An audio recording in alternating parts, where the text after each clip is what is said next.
I didn't Oh, have my thank you. Frozen background. I couldn't find it. Oh, I like that one. I know, it looks really nice. I have a new PC, so. Oh, that's nice though.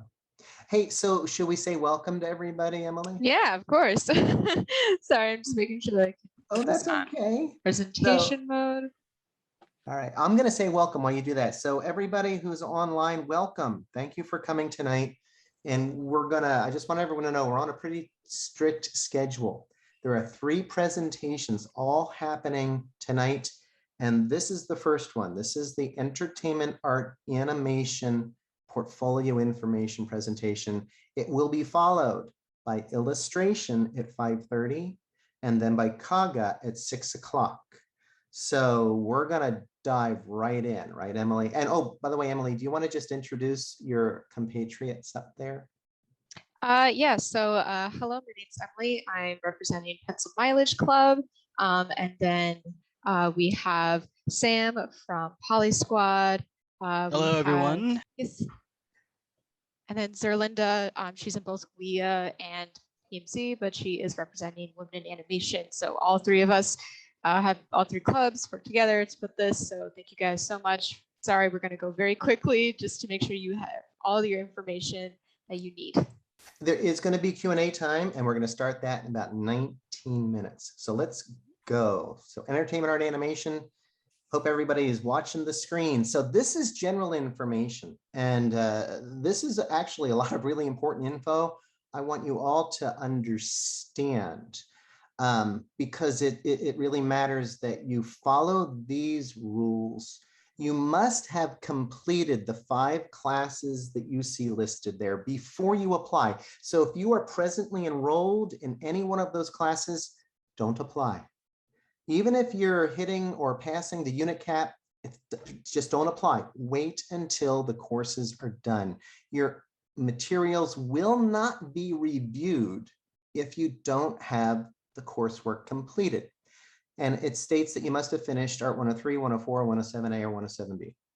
Now that's 2D design, 3D design, beginning drawing, and beginning painting. Those 4 courses, the GPA for the grades you received in those 4 must be 3.0 or better, but just for those 4 courses. And for those 4 courses, if you took them at a community college and they have a different number, that's fine. Those courses will count, even if it doesn't say they articulate on assist.org. Every community college has not articulated with Cal State Fullerton. Meet with an advisor, one of the faculty, one of the full-time faculty in a concentration, and they will look at your TDA with you and they will fix those articulation problems. That is no reason to take a class that you've already had. You do not have to retake those courses if you had them at a community college or did like AP stuff. Now, Art 117 also must be completed. That's life drawing. A lot of community colleges offer that as well, and it may or may not be articulated. If it's not, it will still count, but please meet with an advisor and get that taken care of on your TDA. The Art 117 class is not counted in the GPA. You must pass the class, which means a C or better because it's in your major. When you're looking at what a passing grade is for any course in your major, it must be a C or better to count as a passing grade. So that's the minimum requirements. And then I believe you have to have completed 30 units. So if you're a very new student, they want you to wait 2 semesters and get your feet on the ground and get a little bit underneath you before you jump in. And then there's that 96 unit cap that upsets a lot of transfer students. Now, to my understanding, I think Cliff Cramp had told me that it had been actually employed once or twice. Really hasn't been used very much because of the issue of transfer students coming in with a lot of units and maybe not having completed those 5 prerequisite courses. But if you've completed the 5 courses and you're at or passing that unit cap, you've got to apply, or you may be rejected based on the unit cap. The university, it's important in the university that they move all of you to graduation in a timely manner. They don't want you just sitting and waiting to apply to a BFA degree program. They want you to do it as soon as you've completed the prerequisite courses. So do that if you've completed those courses. And if you have hit that unit cap or you're close to it and you haven't completed them, I do want to try to alleviate some of the anxiety. I have not heard of any such situation where a student has not been permitted to apply. Okay, so yeah, the idea here is that you pull the artwork in your portfolio from these classes and from your own personal creative exploration that relates to, say, entertainment, art, and animation. And the numbers, that's absolutely correct. There isn't like a certain number we're looking for or a certain like, okay, this makes it or this doesn't. Each portfolio is evaluated and given a grade. The portfolios are then ranked, and then the department provides us with the number of students that we're permitted to enroll for that semester. That gives us the line where, you know, we draw the line, this many students are accepted. So the number of students accepted and how challenging it is to get in is dependent upon how many students apply and how many students the department authorizes us to accept. Okay, let's move on. 506. Okay, applications for creating your PDF. Now, this is something I'm not going to dive into in this session. It's possible maybe the clubs will organize a session later on how to build the portfolio, but you should create a single PDF doc with the artwork. Just one PDF document with a set of pages, 10 to 12 pages. Each page has got art on it. Make sure that that PDF file is not larger than 15 megabytes. You'll be able to upload a large file. Heck, I've seen files that were over 100 megabytes when uploaded. But something you don't know, because it seems like it went up okay, when the faculty go to download these files, they're corrupted. We can't look at them. And then you get this email from the department and you're so stressed because this whole thing's stressful anyway. And then they're like, hey, your file didn't work. And then you're like, oh, what do I do? So just avoid that by making sure that that document is less than 15 megs. And that really should not be a problem if you manage the size of each page in the portfolio. I would say, it says here, no longer than 1200 pixels on the longest side. I think that's something that I told folks. I did a sample portfolio where I made each page of my portfolio 1000 pixels on the long side, and the art looked great. So it's all being viewed on a monitor, and monitors' resolutions are much lower than printed documentation.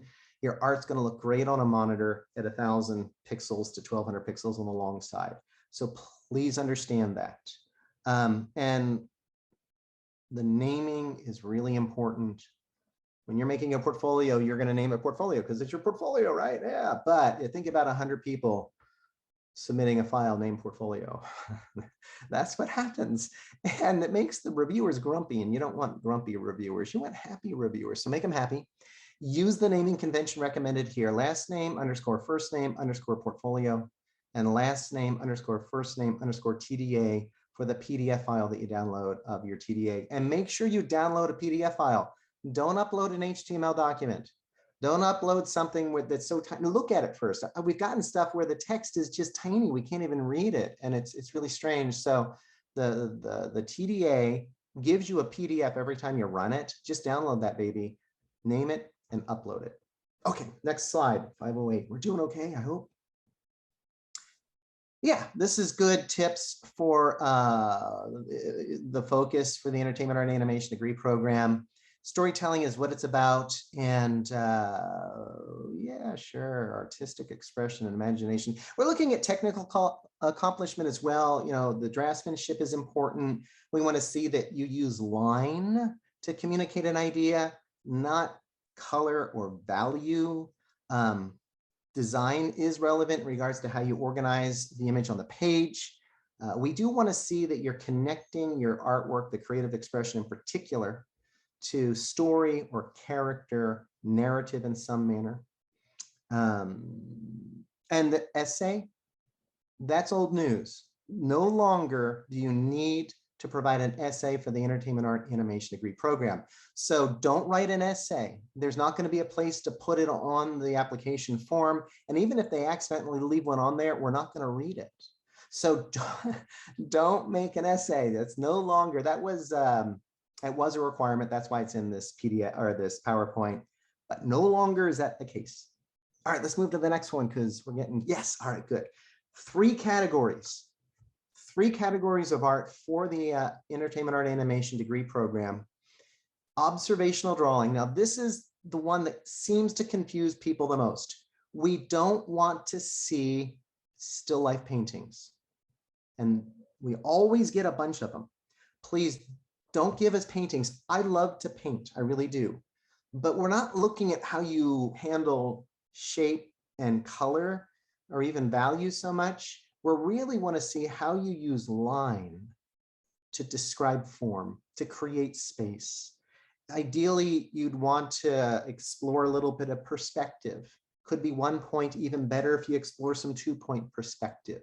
We want to see that you understand how to structure an object. You're translating this 3-dimensional concept into 2 dimensions on the page or the monitor that you're drawing on. And that's something else really important. I get this question a lot. Is it okay if I submit digital art? Yes. And sometimes people say, is it okay if I submit pencil and paper, traditional art? Yes, we don't care. The medium isn't what matters, but we do want to see you working with line. And we want to get a sense of volume and form. Be careful about creating patterns of texture that flatten objects out. And also think about how you can control the line to create a sense of space, darker, heavier lines and stuff approaching towards the viewer, lighter lines and stuff further away. Make sure overlap is correct, draw through objects, etc. And great advice here. You can set up your own still life at home with some simple shapes. And I'd keep it simple. I wouldn't get a bunch of grapes or some crawling vine. I would get a tennis ball and maybe a jar of pickles and a book. And basically that's a cylinder and a sphere and a cube. And if you can show me that you can set that on a table and communicate those ideas in 2-point perspective and feel 3-dimensional, that's what we're looking for. Okay, let's go on to wow. Okay, so let me talk about these real quick. The drawings of the book and the sugar ball and the baseball, that's exactly what I'm saying, something simple like that. And just next to it, you've got the plane and you've got the chairs. Now the plane is the drawing of something outside, the chairs are something inside. These are good subject matter. There is value in these drawings, whereas the drawing of the book and the sugar bowl, there is not. Value is okay, but the line is what is more important. And even though there's value in those drawings of the chairs and the plane, it's really the line that is creating the structure for the space. That skeleton, a lot of students wonder, okay, if I do some sort of anatomical study like this, is this life drawing or is this observational drawing? I would say this is more observational, and the ability to create an understanding of a sophisticated object like this that's accurate. If you've got drawings that show that, that's a good idea. Now that drawing on the far left of the crate and the cardboard boxes, I just want y'all to know, I drew that when I was like you, a college student. So this is a Chuck drawing I'm about to pick on. It's getting to the point of what we don't want to see. I put that in here as an example of something that's on the borderline of what not to include. It does show 2-point perspective, I think, pretty well. Everything's well grounded in the same environment. It feels dimensional, stuff recedes in space, but it's almost a value painting. There's almost no line work here. It's really the shapes and values.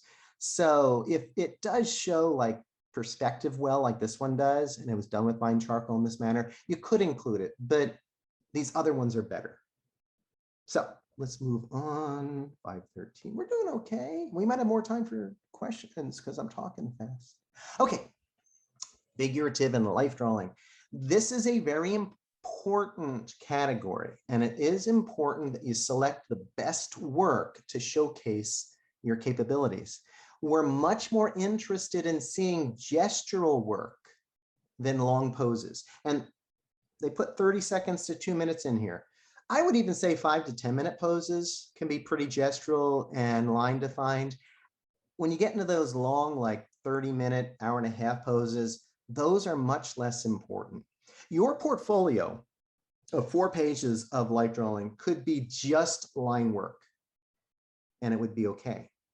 But if you submitted a portfolio of 4 pages of life drawing that's all long pose and it's rendered, that would not be okay. I would not do that. You could include some of the long poses, but always have the gestural line focused poses.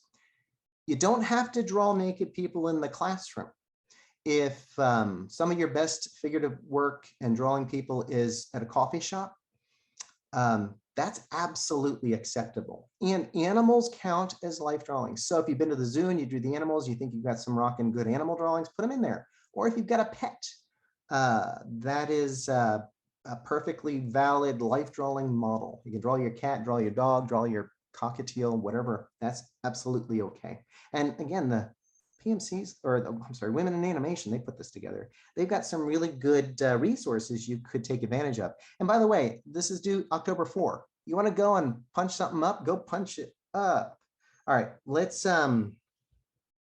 move to the next page. We got some examples, I think. Okay, yeah. So how many images on a page? I don't care. I really don't. So long as I can see them. If you put like 50 gestures on a page, my eyes are old. And these glasses help a little, but not that much. So make sure that we can read them. These actually, I drew all these. So I'm going to just fess up. These are my drawings. These are from a million years ago, right here, the second from the left. And I think those might be the best example of what we want to see. You can see how they're very line defined. You can see the line of action, the structure in the figure. That's really the kind of work we want to see. And that was drawn with charcoal. Now, just to the left of that brown one, and there's that dude, I was drawing that on my iPad. And iPad drawing, absolutely acceptable. And you can see they're gestural and they show some movement. That was actually at a PMC Life Drawing Night. I sometimes pop over when we did them in person. And then on the middle one to the right, the second from the right, that's a long pose.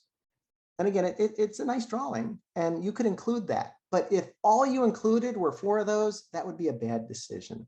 So that long pose could be included, but you're better off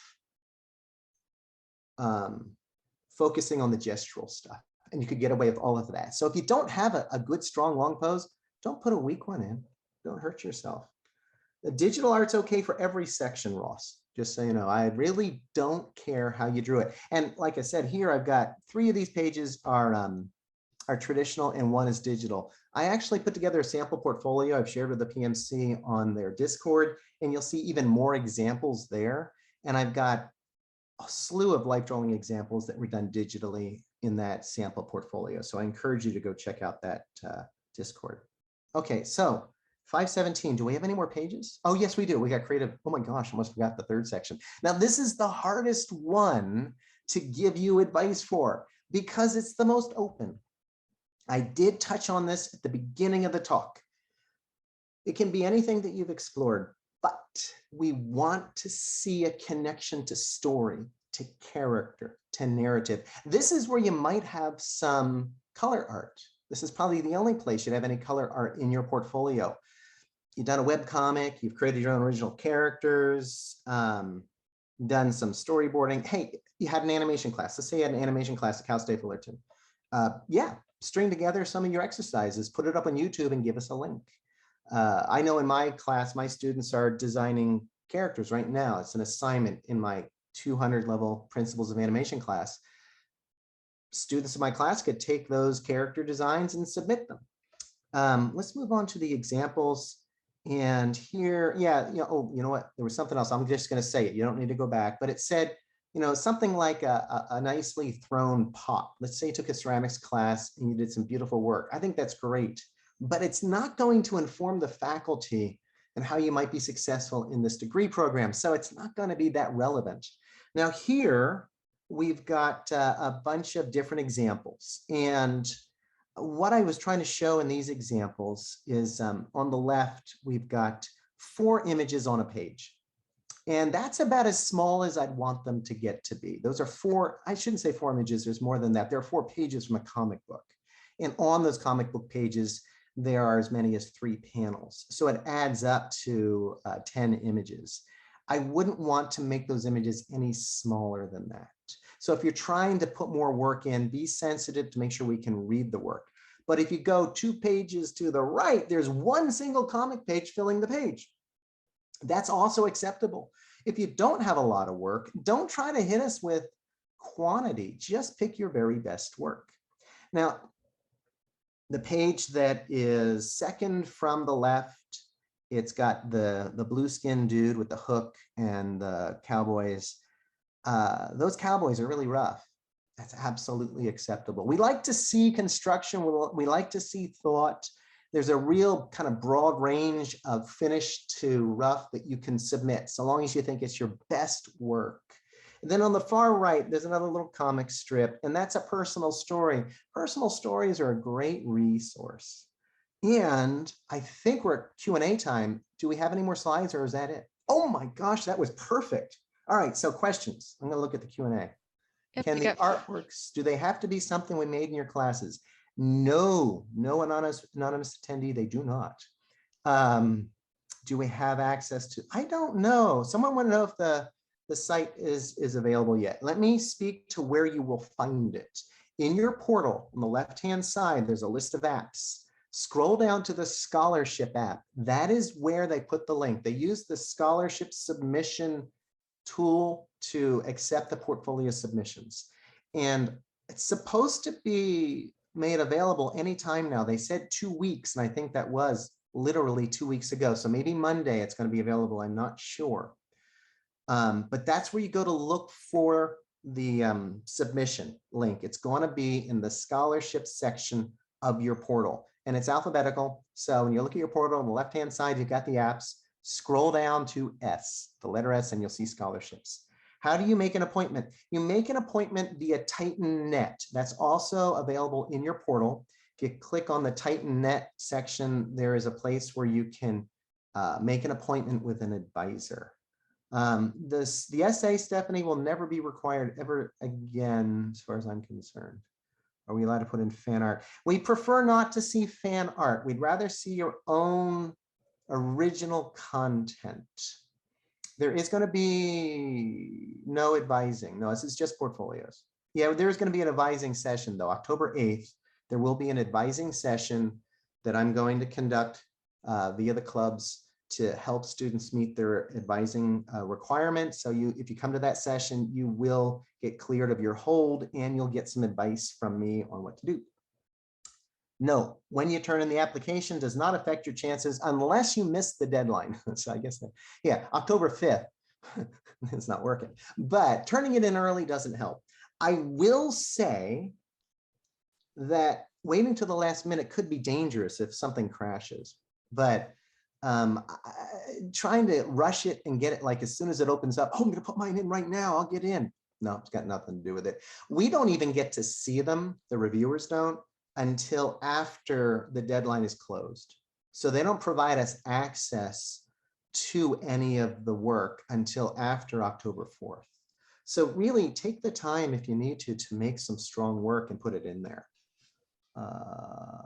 You can reuse pieces if you think they're strong. DK, I'm not keeping up. 2 chances to apply. Yes, Angelo, I believe those chances, those 2 chances, so long as you get on it, even if you hit, like if you hit the minimum requirement and you applied, you didn't get in, I don't think they'll prevent you from doing it again. I don't think that would be fair. And I think they are being fair about this. Can you use the same technique in lines for 4 pages of observational drawings? I am not sure I understand the question, but I guess I'm going to say yes. For me, it's taking your drawing device like a pencil and using a line to describe something. You could do it the same way 4 times and that would be okay. Let's see, ball bouncing. Yes, that's fine. Yes. Eli, is it Chapman? Yeah, seeing some mechanical animation like you might do in a principles of animation class, if they're good, you got a nice ball bounce, nice leaf drop, see some technical accomplishments by understanding of timing and weight and volume. Yeah, do it. Do it.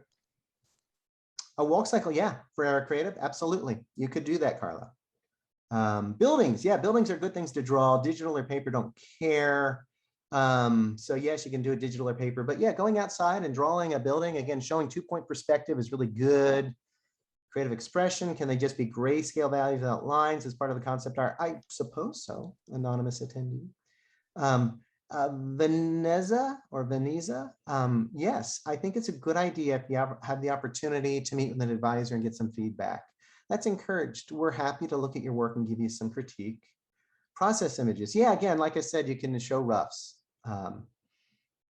Twinkle, well, you could start making it today. 3D work, do you mean 3D digital work? If so, yes, 3D digital work is absolutely appropriate. If you're putting in, like I said, like throwing a ceramic pot or some jewelry, that's another kind of definition of 3D, not as relevant. But if you built like a puppet or a stop motion, something, as long as it's story and character related, it can go in. So 3D, drawn, doesn't matter. Anonymous 10, do you want to know about the scheduling for advising? Yeah, I don't keep track of my advising availability. I do know a student just the other day emailed me and said, hey, I got an appointment with somebody else, so I'm canceling. And so something opened up. You should just keep checking.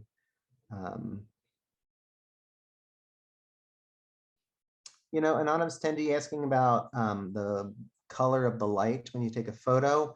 Don't care because we're really not paying much attention to color, but do take a good photo. Again, there's only so much time in this session, but I would encourage you to turn the grid lines on your camera.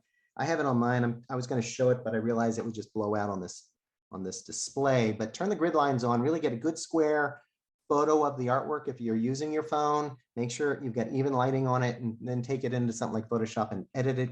Understand every single one of you has got access to Photoshop for free because you're a Cal State Fullerton student. If you don't know that, you do. There's a software page on the IT webpage for students, and you can download the entire Adobe Creative Suite. 3D animations are absolutely acceptable, Riley. You can include 3D animations. Color from past classes. You know, the color is fine in the creative work, but in the observational and life drawing, we would prefer it not be color. We want it to be focused on the line.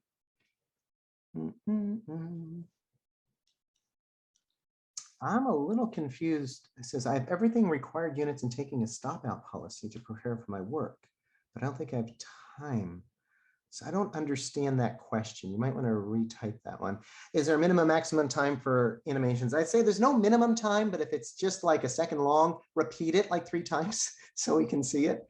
And maximum, yeah, I wouldn't put more than 60 to 90 seconds up. Like if you've got like a 10-minute like story reel where you took pictures and set it to some music you love, you just pick like a little bit of it, because that does get a little hard to watch, and there are usually over 100 applicants.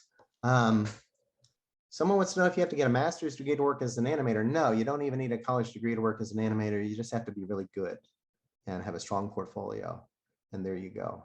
Oh, someone already answered that question. Don't care about them being human.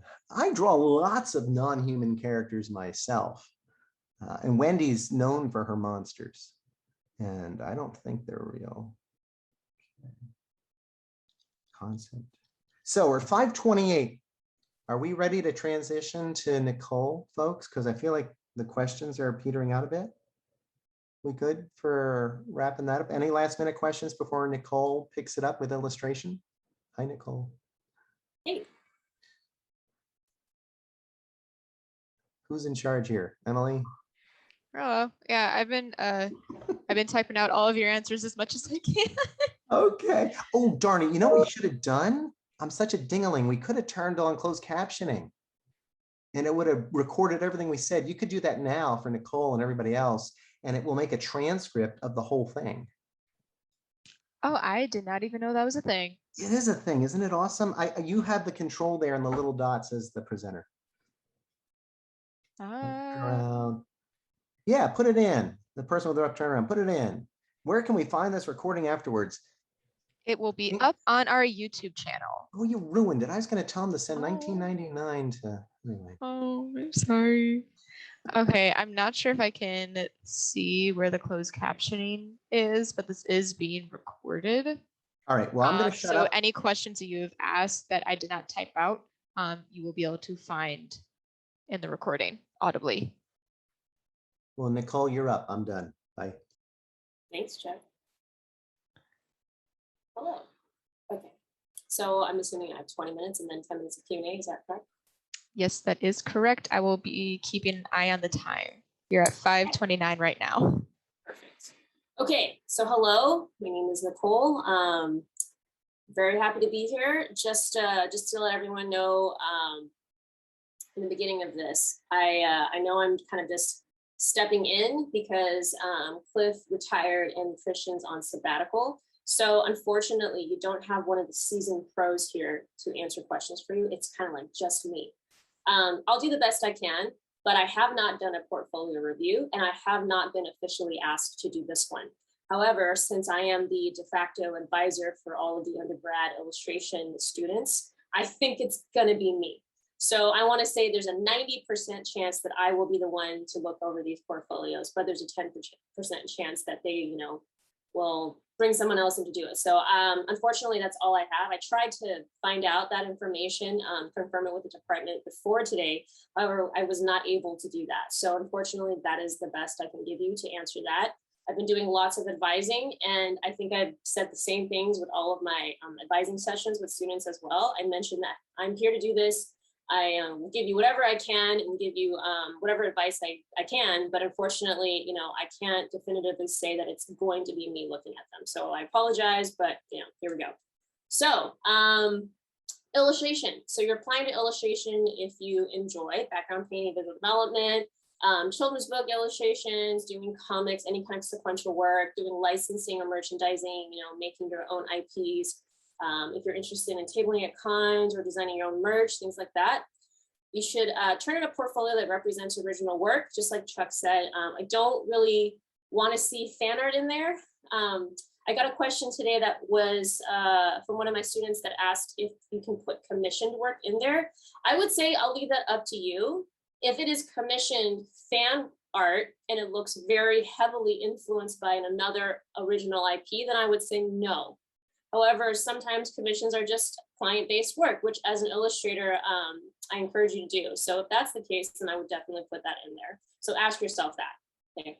The interest survey. So 5 adjectives that describe yourself. And I would say list 20 and then maybe like throw away the first 10 and then pick from the second 10, because you're going to get a lot of common things like, you know, I'm like, you know, really positive and I'm like hardworking and I'm creative and I'm imaginative. So like everyone's going to give me these 5. So make a list of 20, throw away like the first 10 maybe, and then pick from the last 10 and choose 5 that you think are unique to you. Briefly describe significant professional or volunteer experiences you may have already had as an artist. So these are some really good examples. Club experiences like volunteering at events or being a PMC board member or anything like that's great. Collaborations, if you volunteer to work on other kinds of projects. Small commission-based things, like that's fine. If you've been a part of you know, any kind of group project, that's great. And just think like, you know, I got that question a lot. Nicole, I don't really have a lot of this stuff. Just think anything that you've ever done for another person, where someone else, a client, is giving you feedback on a piece of art, anything like that. So like commissions are sometimes okay, especially if you're talking about it in the interest survey and you're not necessarily showing the commission work. You can still talk about that. Okay, can we go to the next slide, please? Okay, finished artwork. So for your portfolio, we want 10 finished pieces, or like the portfolio pieces. I want to say roughly like 8 to 12 hours minimum. I've seen plenty of work that ranges like 20 hours and up. Excellent.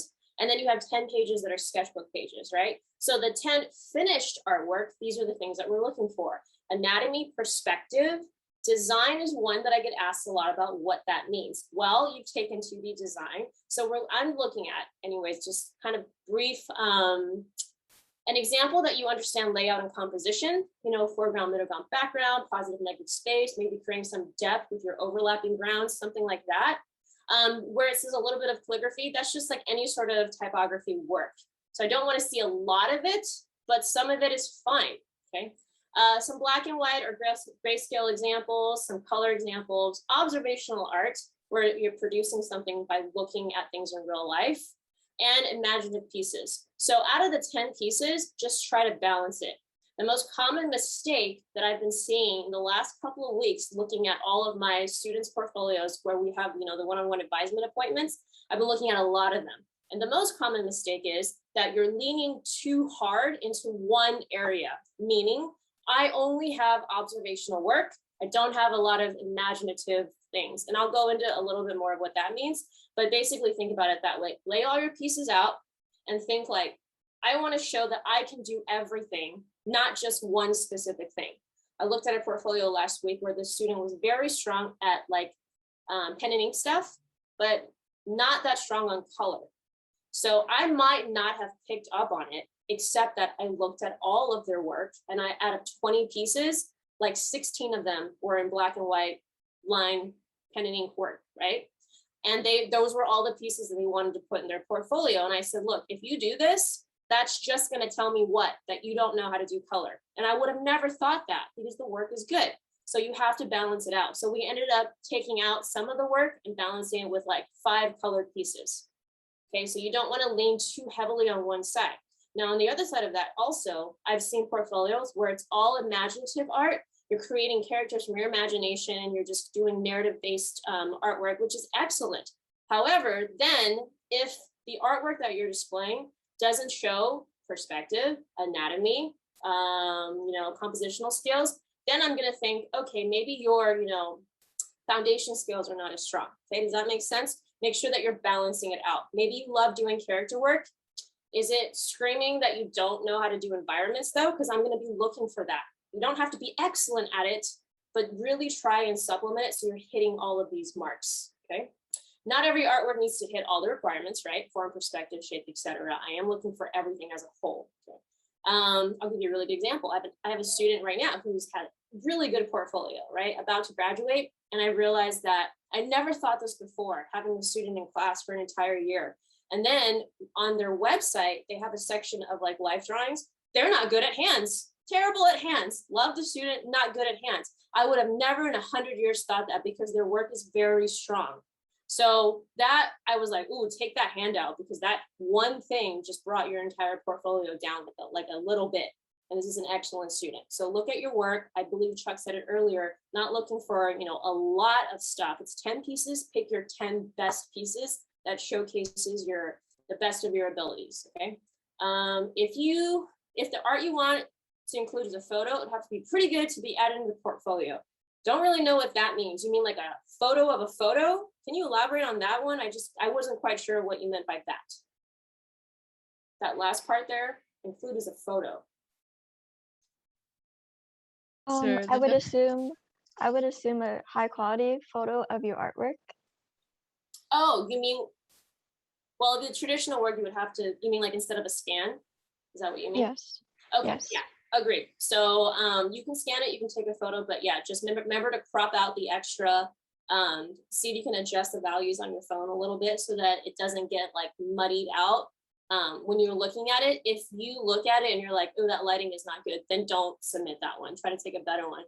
Some advice for that is I find it very difficult to take pictures like flat. So I usually have to tape it up or prop it up against something vertically, like against a chair, or I'll tape something to the wall, or I'll tape the drawing to like another board or something like that, and then prop that up. And then if I shoot it from this perspective, then the lighting doesn't cast any weird shadows like my hand with a phone over it. So try something like that if you're going to photograph your own work. Okay, next slide.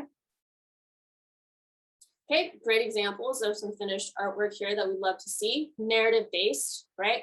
That was the other thing that I've seen a lot in the portfolios, where you do a lot of academic work, things that you do in classes, great.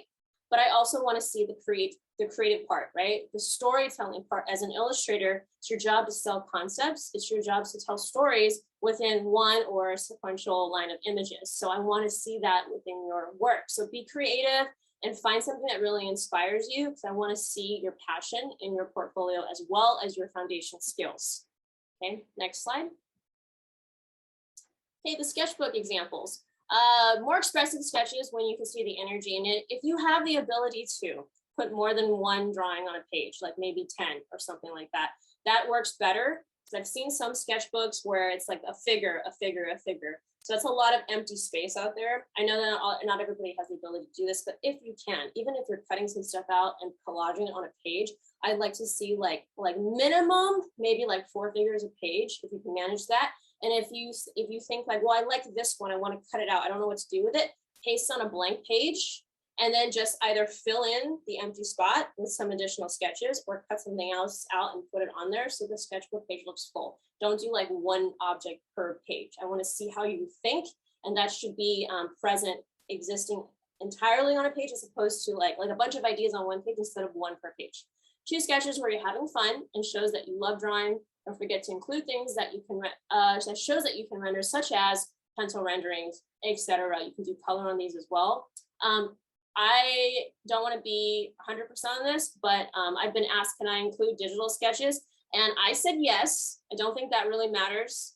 Try to do a mix. If you don't do like 100% digital, if it was me and I was looking at that, I might think, oh, maybe this person can't sketch traditionally, so don't bring attention to that. Just trick me into thinking that you know how to do everything. Suggestions include rough and quick sketches, sketches with environments in it. I know Chuck was talking about, doing sketches from life, like someone mentioned about like, exterior building shots. Those are excellent. Animal sketches, two or three people interacting. I love that you put that, because not only am I looking at how you look at things in real life, but also can you get these sketches to tell a little bit of a narrative? That's why coffee shop sketches are great, because what's everyone doing at a coffee shop? Something different. Yeah, you're there, you're drinking coffee, but you're talking, you're working, right? Maybe you're like, standing in line and like your demeanor is like, I'm irritated, I'm late for something. So that all comes through in the way that you sketch. And those are really good examples of how to include narrative into something quick, like a sketchbook sketch. Doesn't have to be realistic. No, it doesn't have to be. Okay, and then here's some great examples of that. Energy, right? The point of a sketchbook is that you're showing your thought process and the movement and the dynamic action that you can insert into an artwork with minimal amount of time. Anybody can render, right, for like 3 hours and make something look good, but can you get the expression and the feeling of the gesture down in just a matter of like, like 20 minutes or so?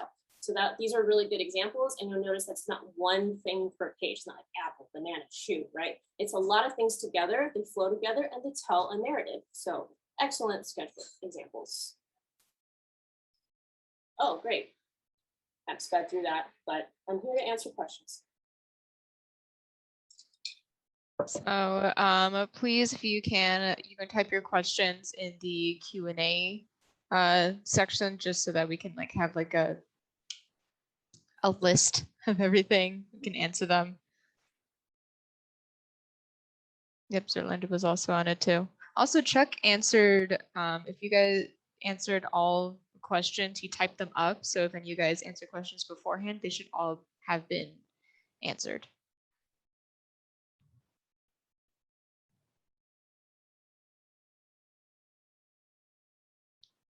All right, so can we apply to both animation and illustration? I have to defer to Chuck for that. I don't know the answer to that, if he's available. If not, then we're gonna have to circle back to that. Oh, thanks. Chuck is typing that. Thank you. All right, is the illustration concentration ideal if I want to be a concept artist in video game industry? I believe that there is a new track opening up specifically for that, right? Mm-hmm. Well, no, I would say for concept art, illustration is the place to be. Okay, there you go. Do we need to use a variety of media, or can majority of it be one media like digital art? So I mentioned before, you don't want everything to be digital because, I've taught illustration A, illustration C, which is 363A, 363C, and then I've taught special studies, which is the senior class, right? And I've noticed that a lot of students who get into illustration A, even though they're strong digitally, they, when I tell them, hey, sketch out some thumbnails, they kind of take longer to catch up because they're just not quite used to sketching. So even though eventually you might be a purely digital artist, I would suggest that if you're going to submit a portfolio for illustration, you do at least like 30 to 40% traditional work. As far as the mediums, that is up to you, whatever you want. Like I said, balance is everything. And you want to show that you have the ability to just pick something up and go with it. So you don't necessarily have to use everything, but don't limit yourself to like one thing. Portfolio application opened yet. When I checked the scholarship page on the portal, it says the online application is closed until January 2022. I believe Chuck said it was opening October 6th, is what I think I heard him say. No, it should be open any day now. Any day now. Yeah, the deadline is October 4 for them to upload. So we won't see it until after that, but they said 2 weeks ago, in 2 weeks. And so it says closed till January 2022. Yeah, it's gonna open anytime. And we don't compare the portfolios. So my answer to that question is, I sure. The person wants to know if you can include the same artwork. Yeah. Like we'll never know, like that kind of thing. We'll never know. Never know. I think someone asked me that earlier too, because I had advising hours today and someone was like, can I put this work on there? It's commission. Like, I'm like, I don't know that. It's great. Put it on there. It's good to have a range of different subjects with portfolio. If I wanted to go into background painting, visual development, it's okay to have more pieces catered to that. Yeah, let's go 80% if that's what you want, background. And then you're gonna have to show me some other thing. Remember, like, it's great to have direction, awesome. But let's do like 80-20. Thumbnail is a good thing to include for the sketchbook portion. Okay, that's a great question, Michaela. Thanks for having a name. Chuck's like anonymous attendee 1, anonymous attendee 45. Okay, Michaela, you can. Thumbnails look great compiled on a page. I would say no less than like 8 on a page. So if you have like 2 thumbnails, no. So if you're going to turn in thumbnails, have them presented nicely. Try to do like 8 to 12, something like that per page. Clarification, the add pieces we've done in classes and our portfolios, right? I would never know, Denise.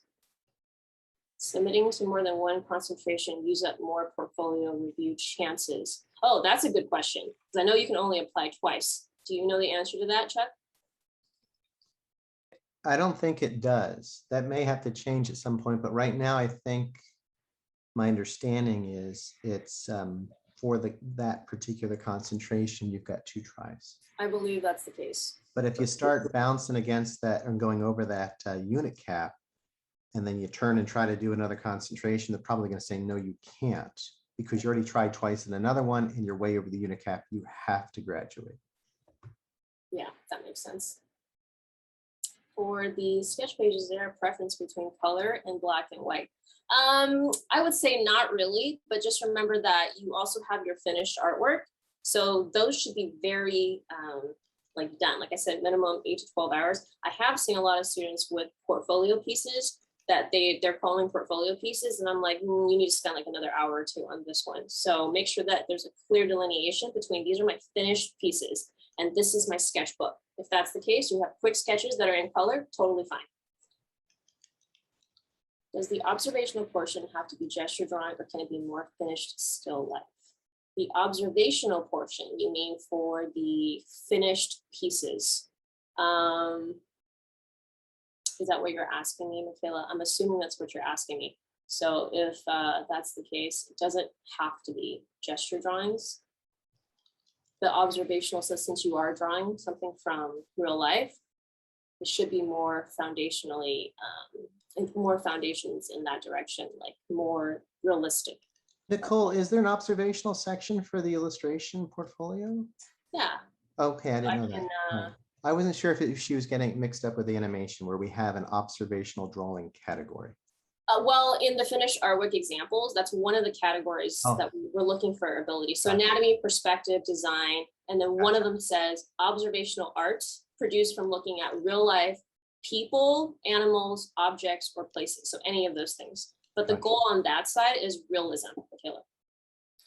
Anonymous attendee at 546. Can we include comics in our sketchbook work? Yeah.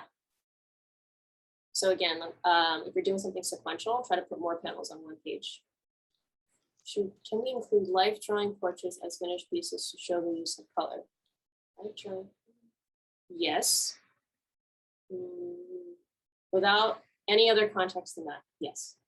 Stylized art preferred more than realistic art? No, not preferred. I'm looking for a balance. So remember I mentioned that if you're doing all stylized, I'm going to assume that your realism is lacking because I'm not seeing it. Okay, so try to do both. And I know that you can do both because I've seen enough portfolios where I know that you wouldn't have gotten to this point otherwise. I know you can do it. So just have a good balance. Okay, Katie, do you want us to title, date, and write the medium for our artworks and sketches? Do you ask for that for animation? I know you were talking about file naming and things, but title, date, and write the medium? We don't ask for that. Yeah, I would not look for that, per se.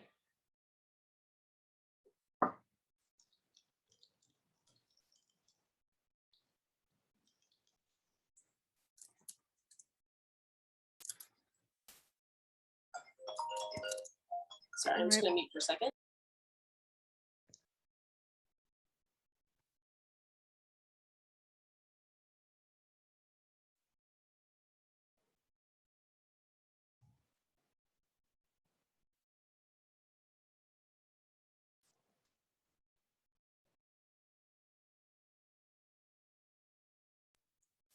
Sorry about that. Can you hear me? You're good. Sorry, work call. Just ignore that. Can there be more polished sketchbook pages? As long as you can delineate between your finished artwork and your sketchbook, you really should, like, okay, how about this? If you're using those, if what you're asking me is, hey, Nicole, I actually have 20 amazing pieces that I want to put, and I'm just going to categorize these as sketchbook pages, but actually they're finished artwork, no. Okay, but if your sketchbook pages, let's say you have a full page of figure drawings, right? And they're like quick gestures, like Chuck was saying, you know, like 5-10 minutes each. And then you have one on that page that you decide to render out a little bit. That's good. I like to see thinking like that. But if you're trying to trick us and say like, I'm actually turning in 20 amazing pages. No, I'd rather see the 10 artworks that you chose that best describe your abilities to the fullest. And then 10, like, this is my thought process. And this is how I go about sketching. That would be better. Are refined sketches okay for the sketch portion? Yeah, so repetitive, copy paste, those two things. Good questions. I also have a bunch of emails with a lot of students asking me if there's any secret like advising appointments that were not released to TitanNet, because I know that it's a little bit crazy right now because everyone's trying to get their portfolios looked at. So no, I don't have any secret appointments. Unfortunately, I'm all booked up. So I did invite all my students to this session. Hopefully I can answer all your questions now. Can I compile different gesture pages into one image and have it counted as one sketchbook page? Absolutely, I encourage it. Thank you for typing this for me.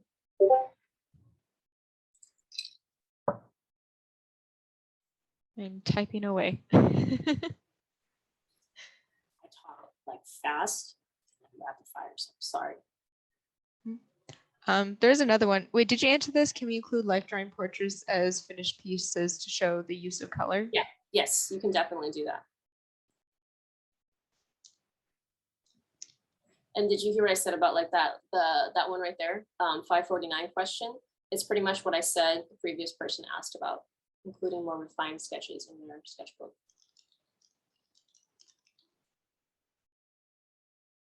Are we able to add a description text alongside with our artwork? I do not think so.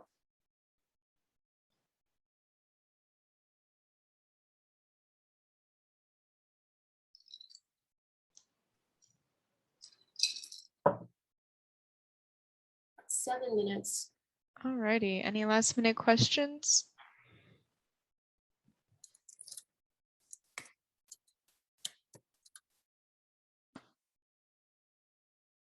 Do they need to state the medium for each piece? I don't believe so. Unless there's something specific on the application that asks for it. I don't believe that I would see that. I certainly will not look for it, if that's helpful, 553. I will not be like, well, I gotta make sure this person covers every medium. I won't be looking for that. Do we need, yeah. Again, apologies, I can't be more definitive in my answers, having not confirmed whether or not I will be the person doing this. But as the days go by, I am adding a number to the percentage overall. Remember I said like 90% it's gonna be me. If I don't hear anything back by next week, it'll be like a 95% chance it's gonna be me. So, any other questions? Let me think about some common things that I've seen in portfolios. Just those things that I mentioned before, where, you know, make sure that you're balancing it out. Look over your stuff. When I look at portfolios, I'm just like, show me everything first, all together. And oh, here's something that if you have appointments coming up with any advisors and you're showing a lot of work, can you number them for us? That'd be very helpful. Because sometimes I see a bunch of thumbnails and I'm like, that third one from the left, top, bottom section, side row, diagonally up, you know, so if you put numbers on them, they're it's much easier. So I can just be like, take out number 2, put in number 3, 6, 9, like that. So take out everything, look at it, start to kind of maybe like, this is my favorite piece, I'm gonna put that in there. And then this one I'm gonna put in the maybes. This one, you know, seems like I have like 4 environments, but I don't have a lot of character work. So I'm gonna put all my environments in one section and I'm only gonna pick like the best one of those and maybe try and put in some more character stuff. Just make an absolutely yes pile, make a maybe pile, and then start to weed things out. When will the recording of this meeting be put on YouTube? As soon as possible. The video just has to process once we finish the webinar, and then you send it out to our people. I have filmed time lapse of work. Would that be acceptable to include as one piece to show process? I am not sure about that. You mean for illustration? I don't think so. I think I would only be looking at the finished piece. If you like your process, maybe you can include that in your sketchbook section.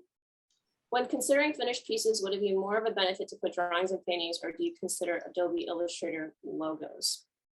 No, I would not, okay, based on what you're asking me, I'm not sure, but I would not consider right away, if I'm looking at an Illustrator file, I would not be like, that's a logo. However, is it a logo? You know, so for illustration, I would not put that in there unless it's a very intricate, something intricate that tells a narrative. If that's the case, then yes, put it in there. But if it is just kind of like a simplified version of like somewhat like initial or something like that, I would not put that in there.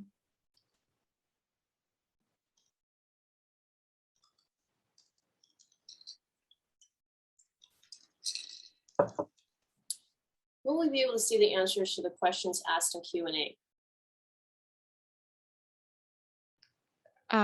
The answer, I believe, if you ask a question, you should be able to see the response to it.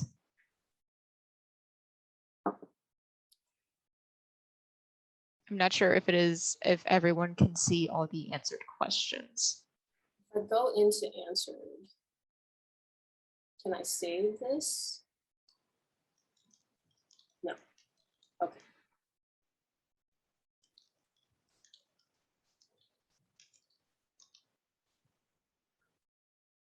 Three minutes. Any other questions? Let's see if I can think of something else. Presenting character design, should there be descriptions and personalities about who the character is? Not necessarily. And if you absolutely have to, I would say I would lean on the side of keeping it simple and not putting words on it. Okay, because let's say you put words on it and I look at that being someone who's very into character design and you write something that I don't think shows well in the design that you have. Now you've given yourself a little bit of a handicap and I'm like, oh, this person doesn't know how to render sadness or something like that. I'm sure you do. So I would say if you really want to, limit it to just adjectives, 3 words.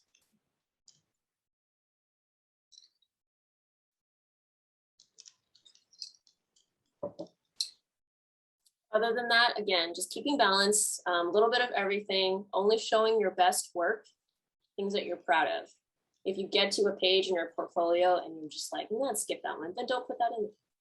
If we compile our pieces in Google Slide, is it okay to leave the white background of the slide? I don't see a problem with that, as long as it's scaled to fit to size, or like as much as possible. And definitely show your passion. Someone asked a really good question about like they're very interested in background design, then definitely show that. You know, try and include something else, of course. So it's not just like one noted, you know, balance, like I said. And then making sure that you have a lot of narrative in your work. Even if it's a still life, try to pick one that has narrative involved in it. What do I mean? Well, an apple that's chopped into a bunch of pieces with a knife on it or something is better than just the apple by itself, because now that other piece has a story in it. So if you're having trouble picking that, try to find the one that has a little bit more narrative involved. So hopefully that helps. Thanks so much for having me. Apologies if I couldn't answer every question, but I appreciate everyone who came, and hopefully that helped. Yeah, thank you so much, Nicole. All right, we're going to continue on with Kaga, or computer and animation. I forgot the acronym. I'm so sorry. It's a new program, but we have both Andrew and Carol here to talk about it, and they'll be able to share their screen. Hey everybody, can you hear me? Yes. All right, yeah, it's good. Thanks for setting this up. And it's computer animation and game art. And it's a new program. We just did our first portfolio review last semester, so it's really nice to do this. Since we don't have much time, we're gonna just get right into it. Is that okay? All right. good. Okay, cool. So I think Carol wanted to start with just a brief set of slides on kind of the background of the program and what we do. Carol, are you out there? Yeah, I'm here. Can you see me? Yeah. Hey, hi. Are we able to do a screen share, or do I need to get permission for that? I think you should be co-host, so I think you should be okay. Nope.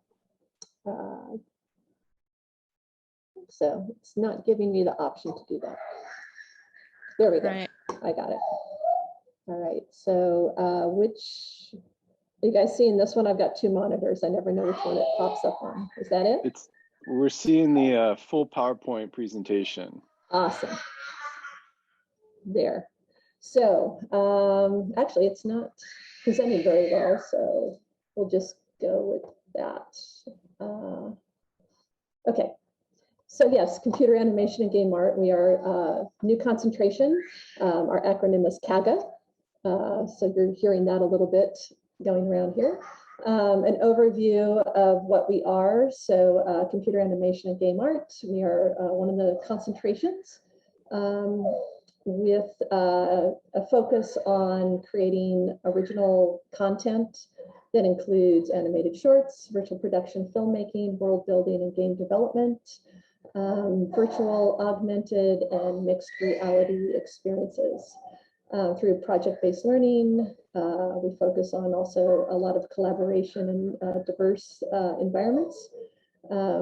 We provide you all with a platform to develop your storytelling skills and build a solid foundation in digital content creation, software, game engines, and we are aligned with industry standard practices that embrace art and technology. So you guys can kind of see these coming up here. Quick one about me. I have more of a focus on the Unreal virtual production workflows, as well as stop motion and visual effects. And Andy, if you want to speak for yourself, Andy. Oh yeah, of course. Yeah. I do a lot of stuff with real-time animation today and virtual reality. And I just had a piece at the Torrance Museum, and then I've had a couple of shows showing VR. I think one of the first ones in the world that was VR specific at Cal State LA. So I do a lot of stuff I'm really interested in, and then other experimental stuff too. So yeah. Yeah, and I was in the Unreal Fellowship for Virtual Production last year, and then the Visual Effects Society's virtual production training program this past month, and made 2 short films. All right, some other faculty here. We have an industry professional working with us this semester. He's teaching Introduction to 3D Animation. He's also providing some additional time doing story development and portfolio reviews for our students in independent study and honors projects. So he is a director of cinematics at Blizzard, and here are some of his titles. You probably recognize some of those. So we're very excited to have him. A couple of our other adjuncts are Fred Bang. Many of you know him. He teaches our rigging class as well as our modeling classes. And we also have been teaching the sculpture class. We'll kind of blow through this pretty quickly here, but you guys can just take a quick look at our curriculum. If you're not very familiar with it, we've got our sophomore year focusing on the foundations in modeling and 3D animation. Going into the junior year, we're expanding on those, going into more specifics with character modeling, environment modeling, and then the 3D rigging and animation. The focus on the animation in this class is both traditional, like legacy keyframe animation that you would do in Maya, as well as motion capture data. And so the focus in most of our classes is more of the computer animation side, as well as working in game engines, Unreal Game Engine. So that's what's going on there, motion capture, performance capture. And then kind of leaning into the junior senior year, we've got some additional classes that are more hands-on. We've got the sculpture class where you guys create maquettes out of clay, as well as the life studies drawing class. And then we have the video art and moving image with Julie Orser. This is a great hands-on environment where you're in a studio working with lights, video cameras, editing, and making a number of short projects, including, I think, some stop motion in there. Upper division classes, this is the 455 series. We've got lighting and look development. So this is also working in Unreal and Arnold/Maya. And then we get into the team production class. So this is where you're kind of bringing all your skills together and you're working in a team environment. You guys do your pitches and you create like a virtual production, a VR experience. Some students, if they are double majoring or minoring in computer science, sometimes are also developing games in the class. And then that leads to the capstone class. This is the portfolio building experience where you're creating content. So this is sort of sky's the limit in here. We've had everything from VR stuff, VR experiences, stop motion shorts, all of that stuff. So a big focus on bringing in industry professionals where they give feedback directly to you as you're working. And we also bring in a lot of recruiters, so they talk about what they look for in portfolios. And that's kind of it. So some of the career paths here, 3D animators, character artists. And when we say artists, those are people who can design as well as sculpt characters. Same thing with environment artists, previs and layout, lighting, look development. Some of the more technical areas would be like rigging, technical directors, game artists and designers, going into motion capture, performance, and then the virtual and augmented reality creators and virtual production filmmakers. And I kind of think that's all I got. We've got a little bit of student work here, but I don't want to get too much into that because I know we're going to start focusing in on portfolios. So I don't want to show you, you know, we don't expect to see this kind of work when you guys are submitting. This is after you're in our classes. This is the kind of work that you would be producing. So I'm going to stop sharing there, and I think we'll start talking about what we're looking for in portfolios. So I think Andy's got some examples to share. All right. Okay. So let me open up. Let me share my screen here. Okay. And then let me this. Okay. Hold on one second while I get this up. Sorry.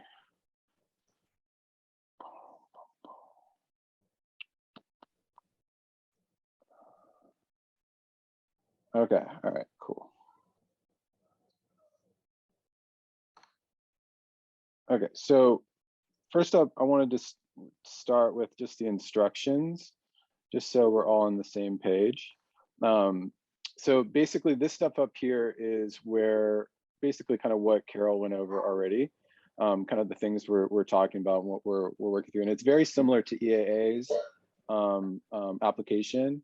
The major stuff here would be, you know, you need to have 103, 104, 107A, 107B, and 117 done with a 3 or better cumulative GPA. So if you don't have that, you know, you can't apply, or if you do apply, we can't let you in. And if you, for whatever reason, you think you have these classes done, but it's not in your TDA, you need to meet with one of us and let us know so we can fix it and make sure you don't get caught up, because that's like the first thing we look at. If you have questions about that, you can just meet with us and we can kind of go over it, okay, if you're concerned about it. But generally, most people have it all kind of cleared out of the way. And then the portfolio submissions will be evaluated on here, just looking at this section. So demonstration of artistic and technical abilities. observation and life drawing, principles of design, and passion commitment to the medium. So for us, demonstrates artistic technical abilities. So that's very much just clearly you understand what's going on as to render something, make something look correct in an observational setting or within a character or life drawing, right? And I'll go over some examples of this, where it kind of looks correct, kind of doesn't look correct, but we're really looking at the fundamentals at the very base level, right? And then things like passion and commitment to the medium, that really can come out in the work you do, but also in the quality of the work, but also kind of what you convey, and then also the emotional content that kind of comes across in the work you do. So there's certain sense, like things we talk about, kind of mood or concept or narrative. Those are really wonderful things if you can add them to your portfolio. And we'll get into this a little bit later once we get into the actual portfolios. So just like the other applications, you can only apply twice. The form, you want to, when you actually turn in the form, you want to make sure when you upload it, and I'm sure probably Chuck talked about this earlier, but you just want to make sure the size isn't gigantic. Sometimes students upload like 100 megabyte files, then we can't download it, or something's corrupt. So you always want to just make sure it's correct. You can share it with a friend, the file sizes aren't too gigantic.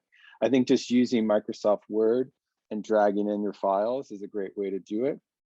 PowerPoint is fine too. You always want to have movie files, and we'll look at some example movie files later. If you have a 3D animation you want to show or a turntable, definitely have those as links to YouTube or Vimeo, so you can not have it inside the actual Word or PDF that you upload. The artist statement here, so there's 500-word essay that clearly defines artistic and or technical focus and goals for consideration to CAGA. It should answer the questions of why are you applying to the program? What are your aspirations in this diverse art and technology field? And what are you passionate about?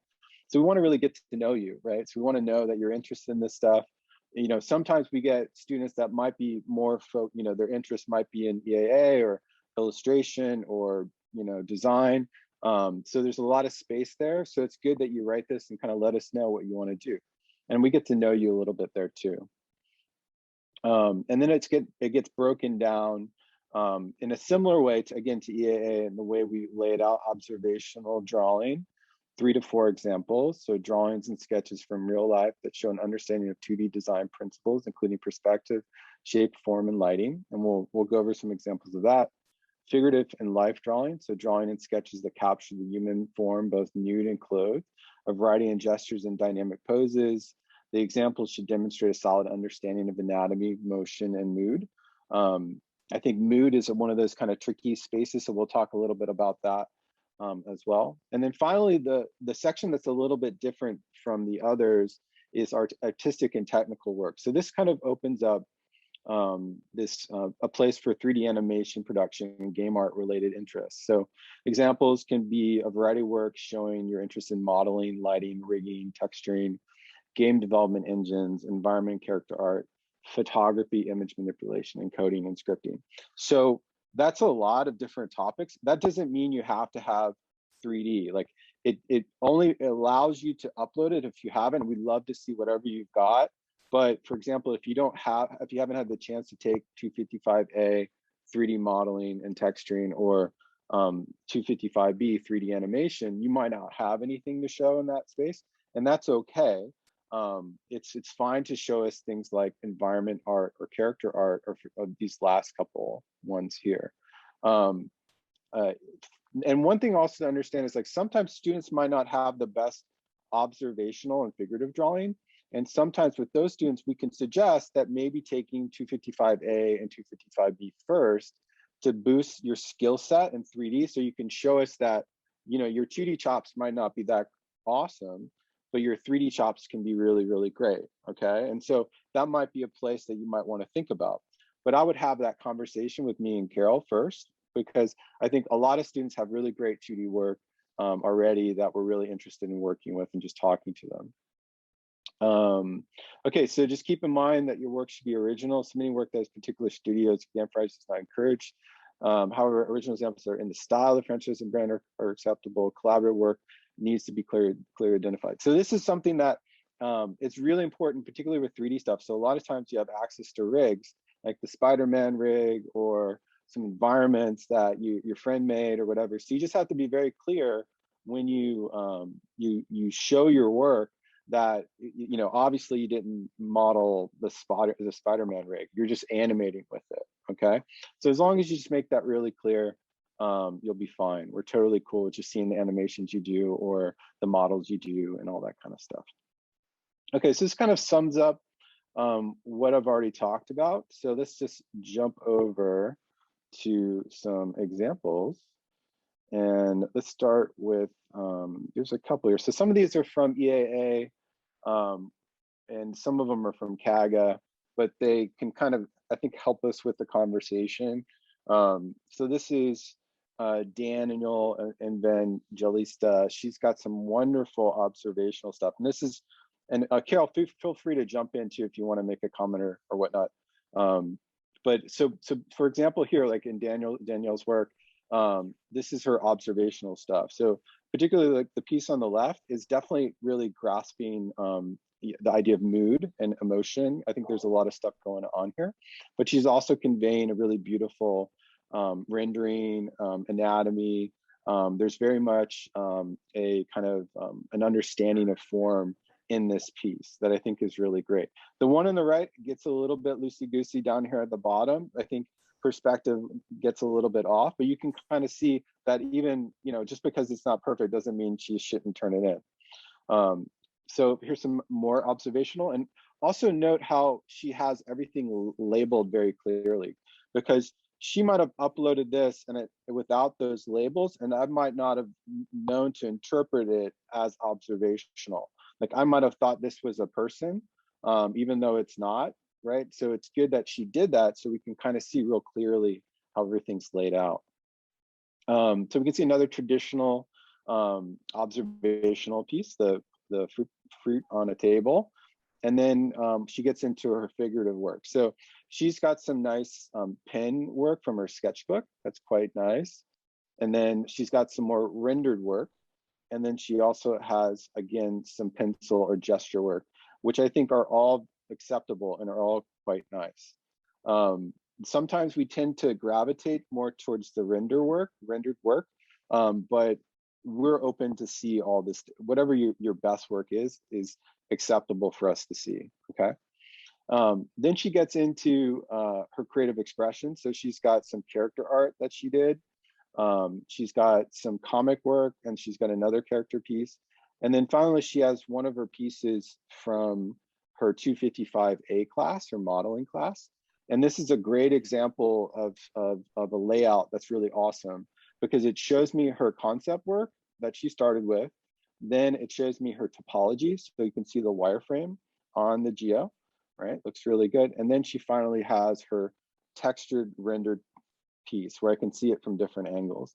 So this is a really great example that shows me she knows how to concept a piece, she knows how to model it, and then she knows how to surface it. So that's like, wow, she can do all that stuff. So that's a great example of one piece here. Okay, how are we doing on time? 6:18? Okay, so maybe I'll do a couple more. Yeah, and here's Arturo.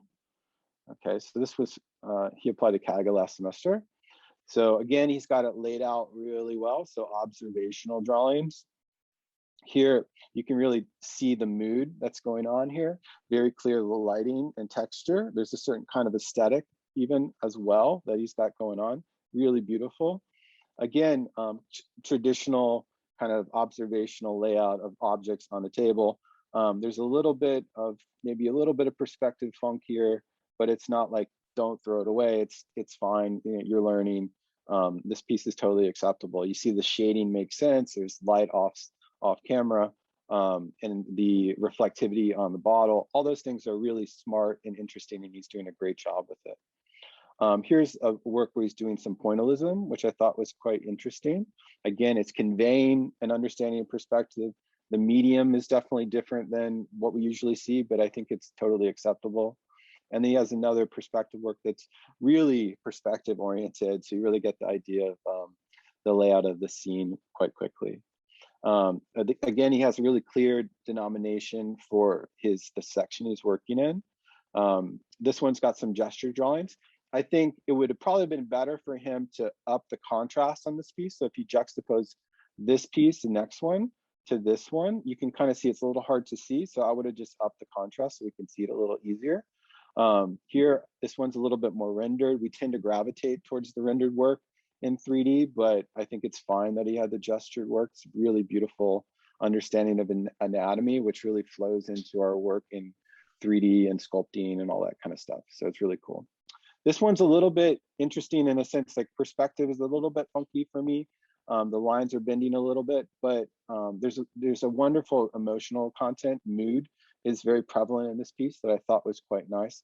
And then he ends with this wonderful piece. I'm guessing it's his sister. And it's just really kind of an emotional moment, a touching moment of that she's kind of not aware, but he's there looking at her and what she's doing. And I think it's quite nice. And then anatomically at the same time, it makes sense.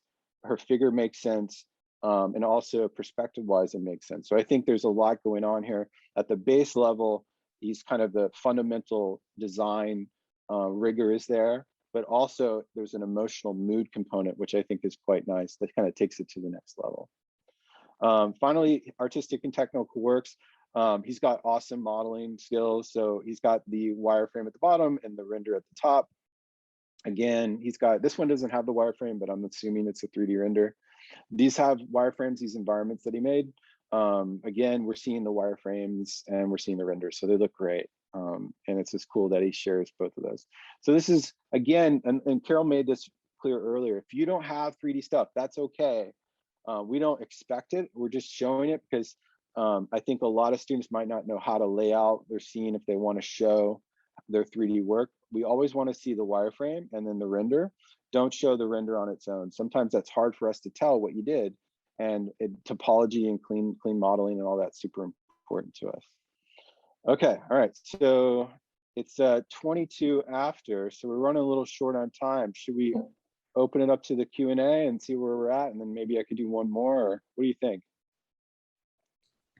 We can definitely open up to a Q&A if people have some questions about the portfolio or also just what Kaga is as well. Okay, yeah, of course. And then if you guys can just put that in the Q&A section so we can keep track of those a lot easier. And then we'll also be able to type it out as well. Okay, so we got a couple questions. So Jordan has, instead of video, can we do images of turnaround design in our technical works, or does it have to be a video or a turnaround design?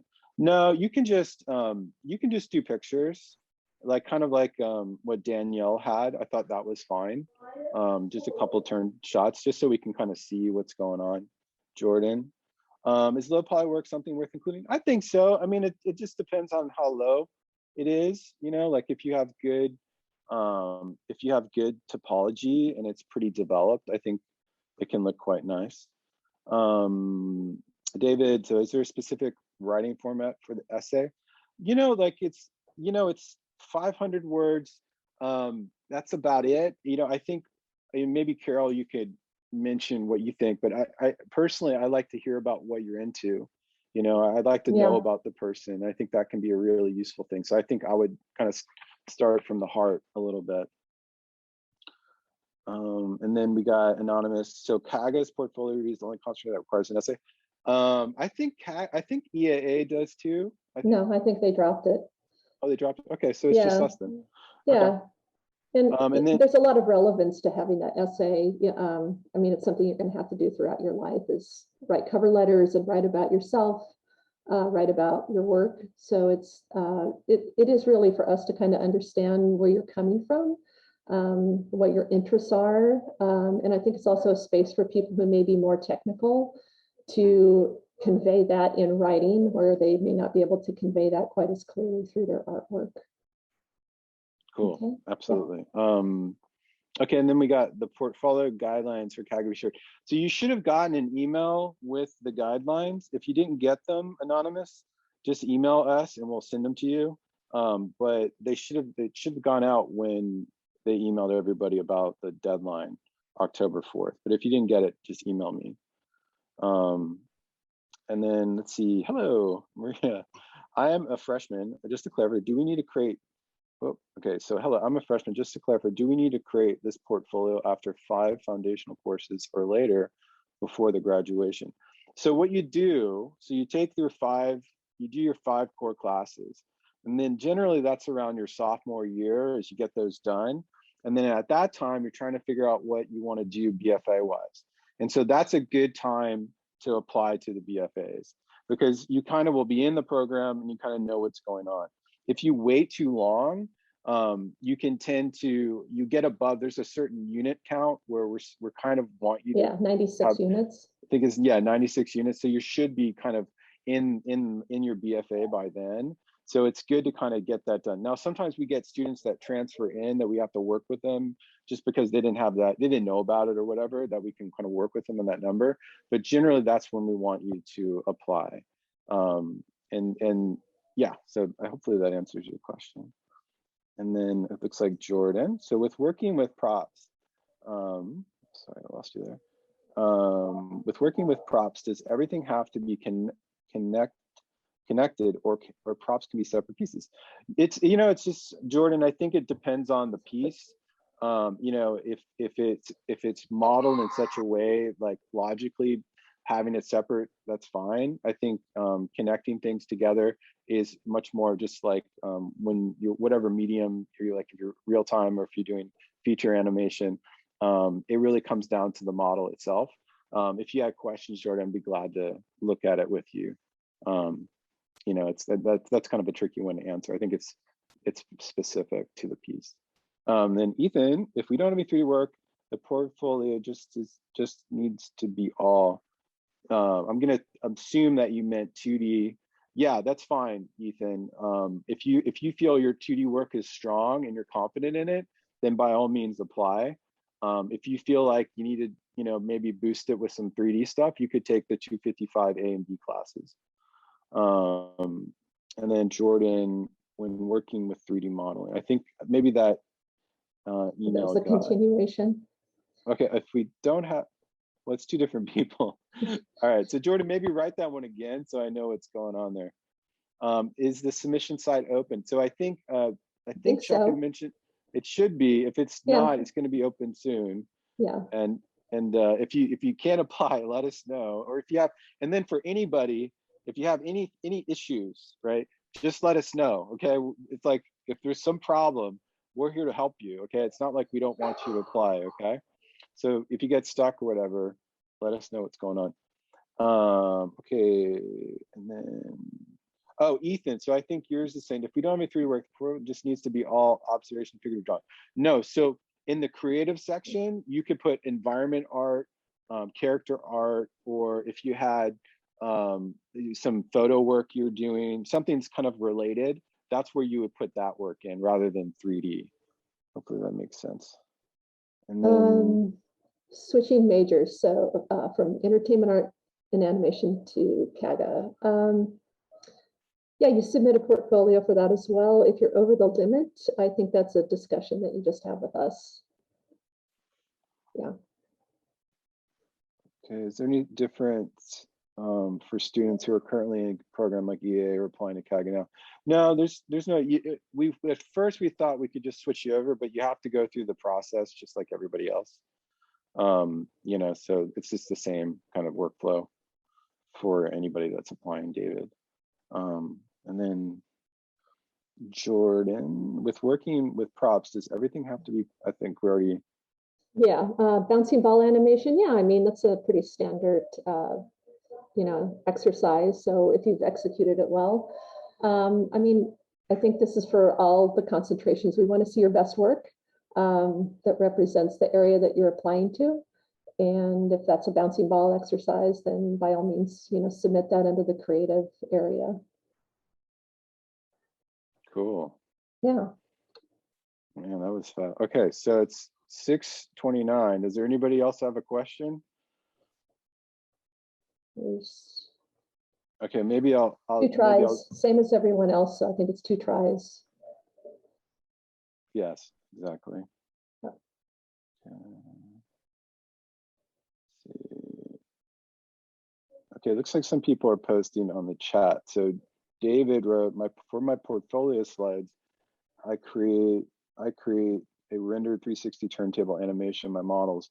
Would it be correct to say I can upload it to Vimeo, YouTube, and then include the working link? Yeah, let me just, before we wrap up, let me just show what that looks like. So what some students do, and I think this is fine if you do have an animation, like for example, we have Sammy here. So at the bottom, he's got links to his videos that he did. So if you just click on that, it'll then load it up for us. So that's where you would have it. Now, sometimes students will have pictures of the animation, you know, that way we kind of know what we're getting into, which I think can be nice too. I think Noah had some as well. So like, see how he has some pictures, and that's really good. And he just has links to his animations, and I tend to prefer that. So there's an example of a render that doesn't have a wireframe. Beautiful render. Want to see the wireframe too.